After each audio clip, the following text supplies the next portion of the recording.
Scoreboard. Hey, isn't there a big difference between a pickup basketball game and an organized basketball game? Couldn't you argue the two main things that separate a pickup game from an organized game are referees and the scoreboard? Is there really anything different between an organized basketball game and a pickup game besides the fact that there are referees with whistles and a scoreboard to keep track of the game? Same court, same rules for the most part, right? If you're sitting 5-on-5, whatever, right? Same rules, same court, same hoops, like same thing. But now we have people to enforce the rules. We have accountability, right? And we have a scoreboard. We have a tracker. Why, like, do we want our businesses to resemble pickup games, or do we want our businesses to resemble organized games? Do we think that, do the clients that we want to serve, do they want to walk into a pickup game?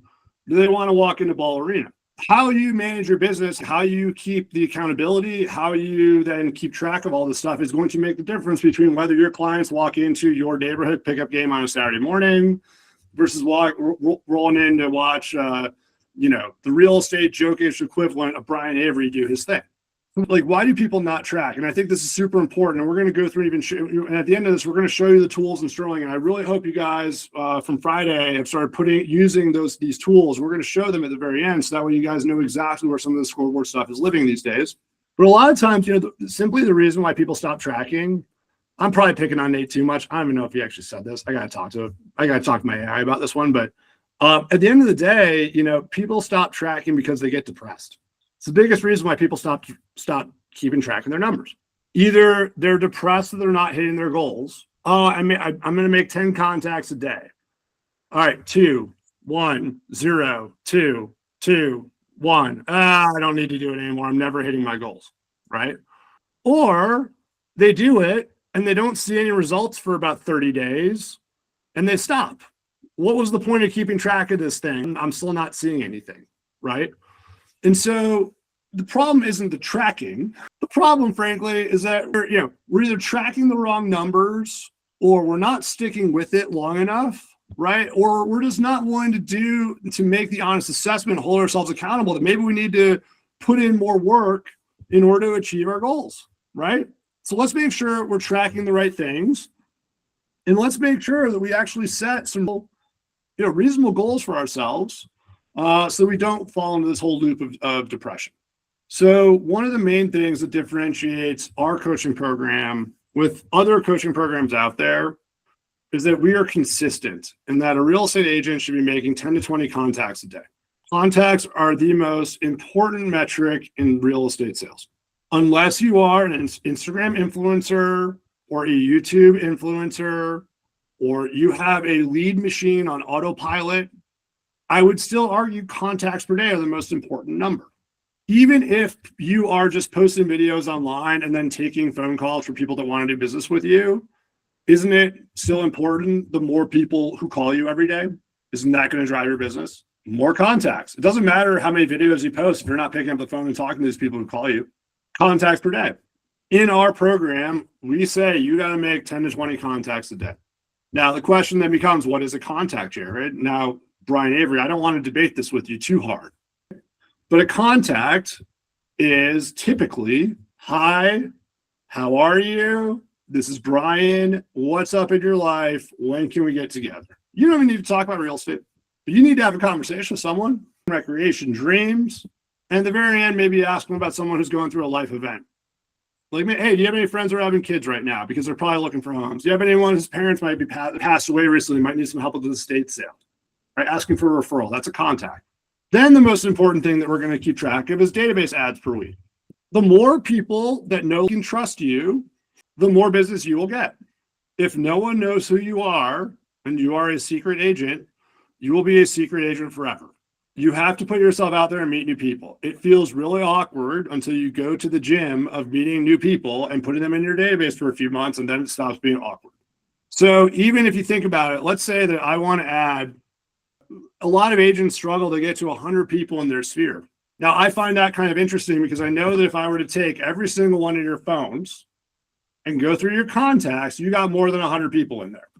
So I still don't know how people struggle to get to 100 people in your sphere. That's lost on me, especially now that these people literally show up in your contacts sometimes, not just because of Apple or something now, right? I mean, And Telegram, I mean, people are showing up on my Telegram now, just like, oh, hey, what's up? There's no reason that you don't have more than 100 people on your phone. So let's just say we started with 100 people in our sphere, because I would say that's what you need to have a legitimate chance of being successful in real estate. Because 100 people in our sphere, if we market to them all the time, will yield somewhere between 5 and 10 deals a year. And isn't that kind of the baseline that we need to pay our bills in Colorado, right?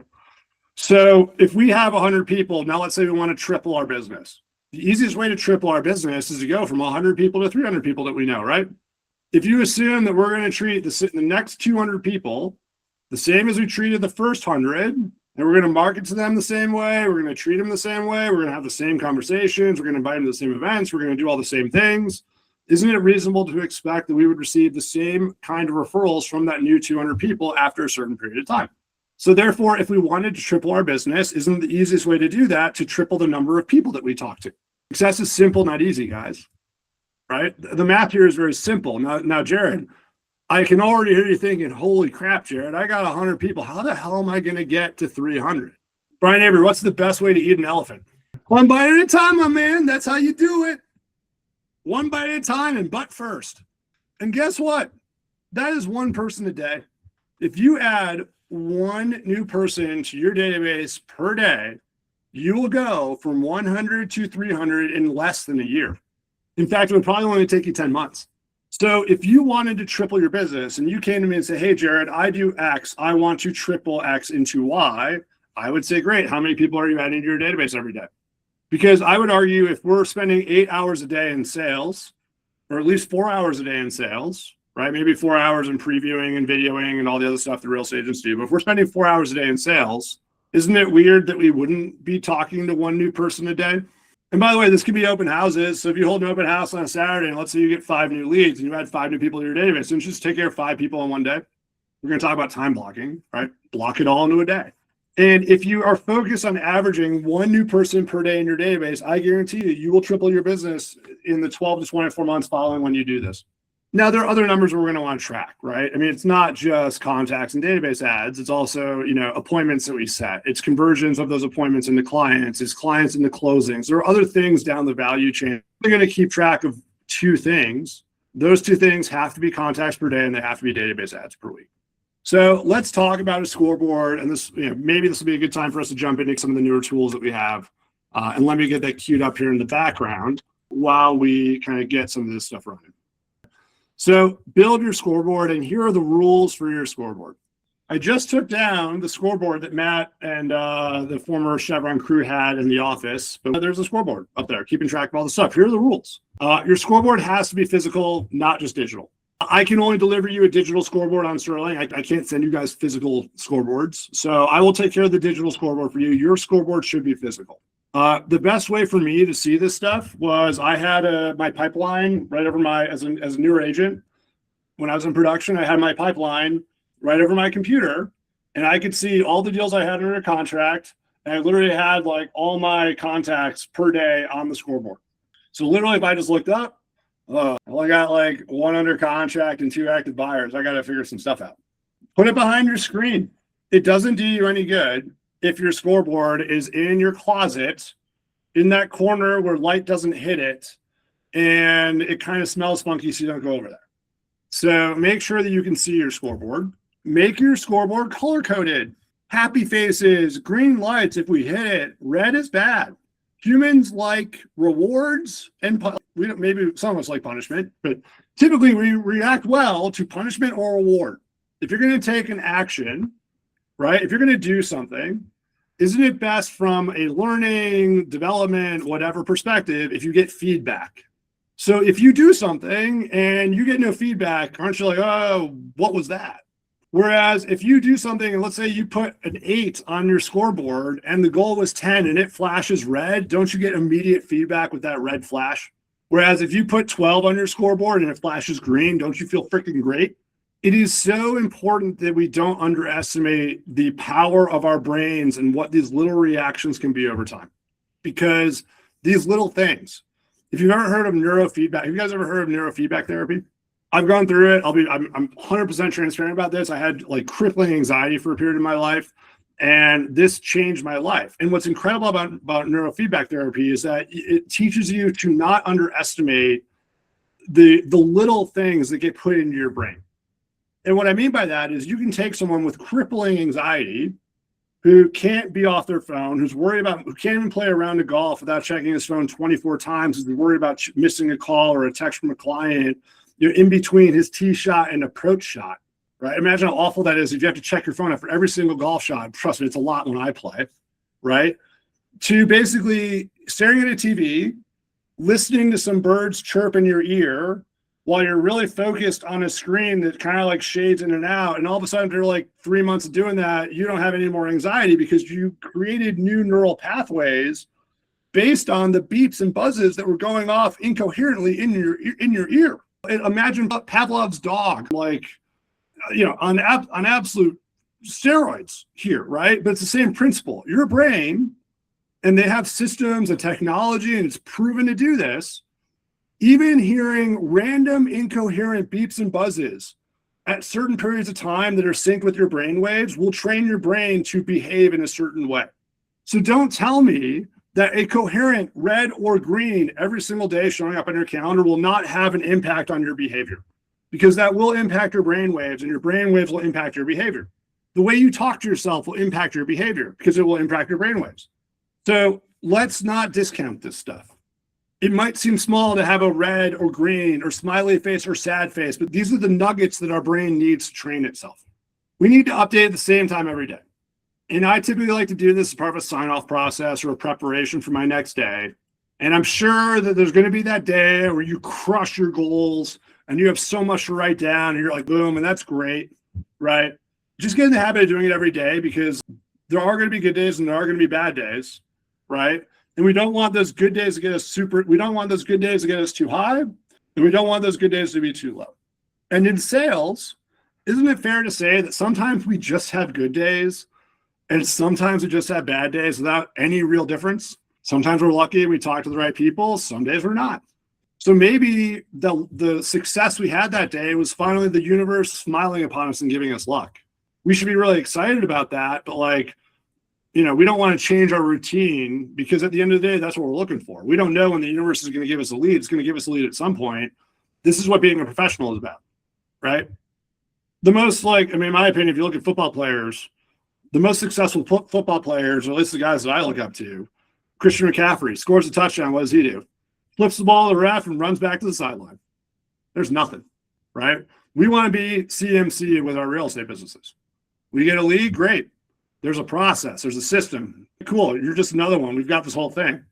It's those agents go, oh my God, I got a lead. What do I do? Holy crap. And then you just lose things and it's disorganized and you just get overexcited, right? Act like you've been there before. And so let's just do this all at the same time. And by the way, never erase a bad day. And erase also means not record. Same thing. Because the bad days are what's going to give us the feedback that we actually need. I don't know about you guys, but I learn the best when I crash and burn. It's really hard for me to look at my successes with the same kind of, I would say with the same scrutiny, right, as your failures. It's really easy to scrutinize your failures. It's really hard to scrutinize your successes. Now, one thing that I will give the military, and I give the military a lot, especially special forces, what do they do after every single mission? Do like a feedback report. What happened? What they did? What they did bad? What Isn't they it could do called better an AR or an after action report? What was that? Isn't it called an after action report or an AAR? Hold on. For some reason, my computer just muted you. What did you say? Sorry, one more time.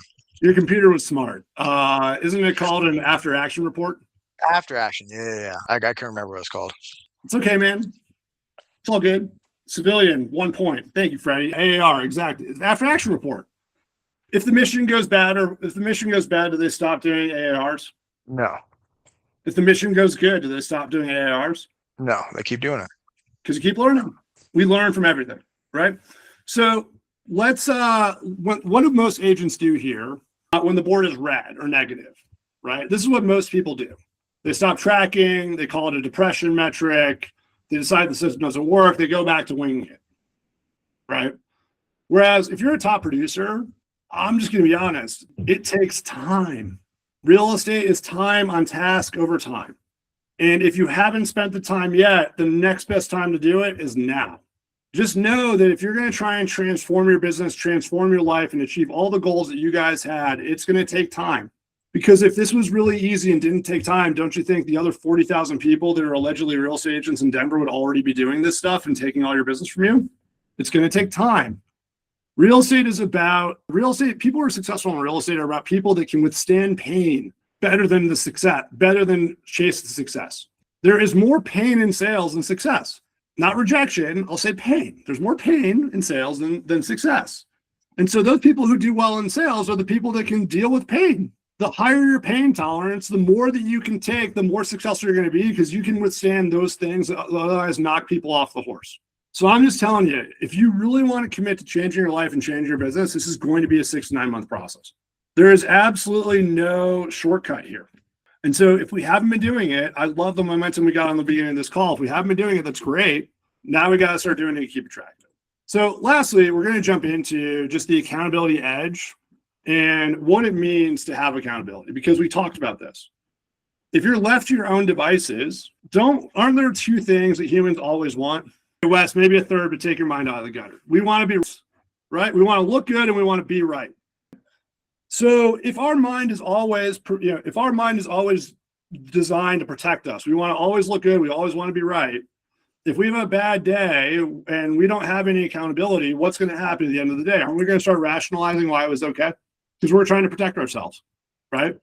So let's bring accountability partners into the mix here. And thank God we have an even number of people.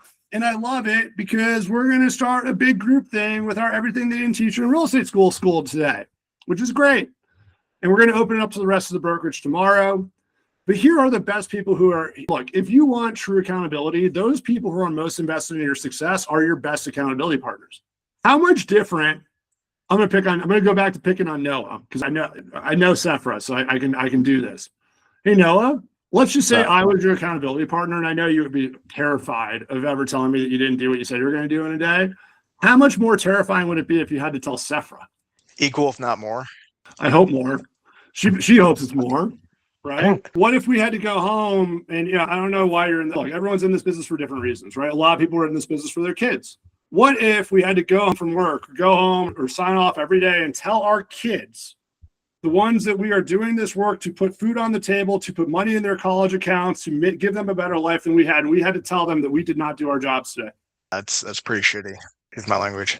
What kind of example would you be setting for your children if they felt that it was a pattern that you never achieved your goals? Now, I'm not saying that there aren't learning experiences. Maybe a great parent will show their children that 9 times out of 10, you're going to be great. And that one day, you're allowed to give yourself a little bit of grace. That's totally acceptable, right?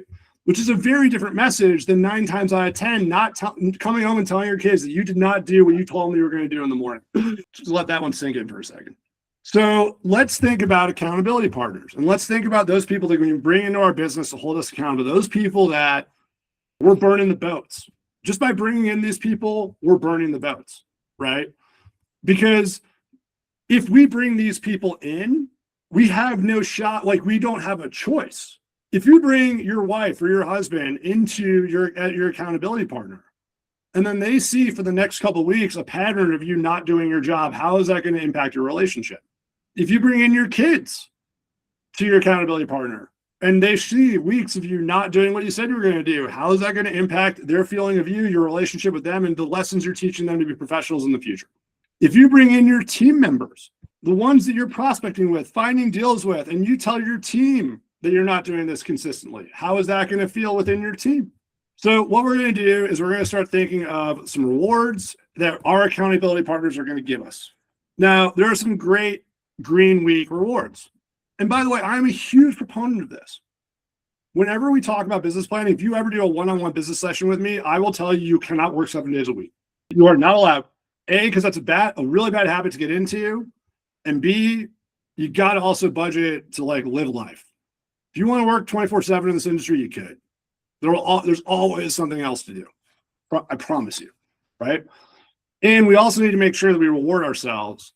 And this is a reward, good or bad, but we're rewarding ourselves because we always want to basically take that weekly feedback. So here are some Green Week penalty or rewards rather, right? But Green Week rewards, maybe a fun dessert. I don't know, maybe a round of golf, movie, sleep in, turn off your alarm. It doesn't need to be like, oh, I'm going to buy myself a car. That's great. You close a big deal, you want to buy a car, do it. Awesome. It doesn't need to be that big. What's one thing that is a luxury for you in your life right now? For me, it's as simple as waking up on a Sunday morning with my girlfriend and having a cup of coffee for 2 hours and just turning Blue Pebble off. I love Corvus coffee. They make a great pour over. I have bags of it in my freezer. If you ever meet with me, it's probably a Corvus. So I just look forward to having my 1 cup of coffee on Sunday morning, maybe turning on the golf channel. My girlfriend's next to me. The dogs are not a pain in the butt. That's what I look forward to. And it's a lot easier to enjoy that when I know I put in the work the week before, right? Now, I'm also saying you should disincentivize yourself or de-reward yourself or penalize yourself to some extent if we don't achieve these goals. If we don't do what we said we're going to do, maybe we just skip Friday happy hour. And why would we skip the happy hour? It's not to skip the happy hour and mope. Maybe that hour and a half would make a big difference in our business. Maybe that's a great catch up for the things that we didn't do the week before. Maybe we just commit to ourselves and we're going to wake up early on the Saturday morning before we have to do all this stuff just to get caught up. Because not doing things is not like, it's not about not doing it and like, oh, I just didn't do it, I'll do better next week. It's compounding. It takes a certain amount of activities and time and things to build a real estate business. And the more things that you don't do over time, that just compounds. And so you can't just forget about a bad week. You have to catch up. And so a lot of these penalties are about spending the time to catch up, because otherwise you are just letting that learning lesson go by the wayside and you've put yourself back and there's no recovery here, right? Do an extra 30 minutes of prospecting. And then I think, that this is what you need to do to basically get back on track. So for next session, what I'm going to ask you guys to do is go through the 135 business plan, and then we're going to use AI to help us kind of create this new schedule. So this is what we're going to want to do before session 3. We're at 1:00, so if you need to bounce, totally cool. But we're going to basically build your physical scoreboard, time block your next week, track your completion percentage. We're going to choose a stakeholder and accountability partner. And we're also, by the way, this is a great book that we recommended last week. Fanatical Prospecting. We're going to make sure we read through chapters 1 through 5. This is exactly what we need to be talking about for this. So this is the end of session 1 in terms of mindset and foundation. So next week, what we're going to do is start getting into goals, businesses, financing, the 135, our business plan, all those kinds of things before we jump into marketing and branding. Just going to leave you with that.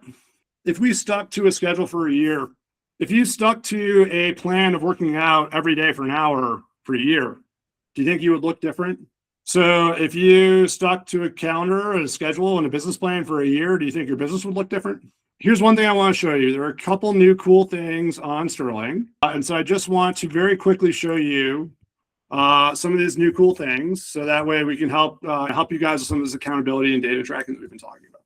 So if you log into your dashboard, you haven't been in Sterling in a while, it's going to look a little bit new. You're going to see today's focus. You're also going to see some numbers up here. If you go into your coaching resources, specifically, there is now a coaching journal and an activity planner that everyone has access to. So the coaching journal is a place where you can record all your stuff, right? So if you want to put down, how many sphere contacts did you have? How many nurtures did you generate? Did you set an appointment? Where did you send it through? Was it sphere, cold, network, whatever? Oh, well, I had a closing for my business network today. I'm going to submit that. The nice thing is that this then pops up on your dashboard right here at the top, right? So you now have the ability to keep a score right here in your coaching journal. We can save reflections. You'll see history and trends. There's all sorts of things that we can do if you start adding your numbers. So within the coaching resources, if you don't have a scoreboard digitally, remember, we're still building a physical scoreboard.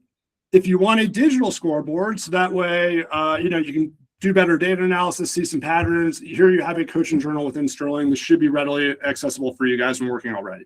Additionally, and this is what we're going to do starting next week, but we can get ahead of it with an activity planner. So what you're going to do is go to setup, put in your average stuff. So like your average sale price, your commission rate, approximately what your split's going to be, your cap, how much money you want to make, the other expenses that you might have. You save your plan and it basically outputs a planner. So just like you might have a workout app, right, that every day gives you a new workout routine, think about this like that. Every week, it will give you your weekly routine that you need to do. Okay. And the nice part is it will put it on its dashboard. Boom, right here. So every day, here we go. Let's go. And you can go back into your coaching journal. Oops, sorry, your activity planner. Let's say you had your 9 conversations today. Great. That gets knocked off here, and you're good to go.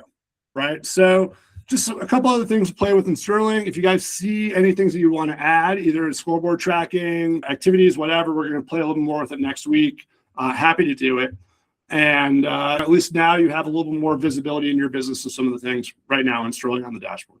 So thank you all very much for coming today. Really appreciate it. Let's start working on tie block schedules. Next week, we're going to do business planning and really starting to put all the stuff, all the pieces together for what activities actually do. And I would just encourage you over the next week to really look through what activities are we doing in prospecting. Let's get that scoreboard created. Let's find that accountability partner, and let's get these businesses moving forward. Thank you, guys. Thank you. See you tomorrow.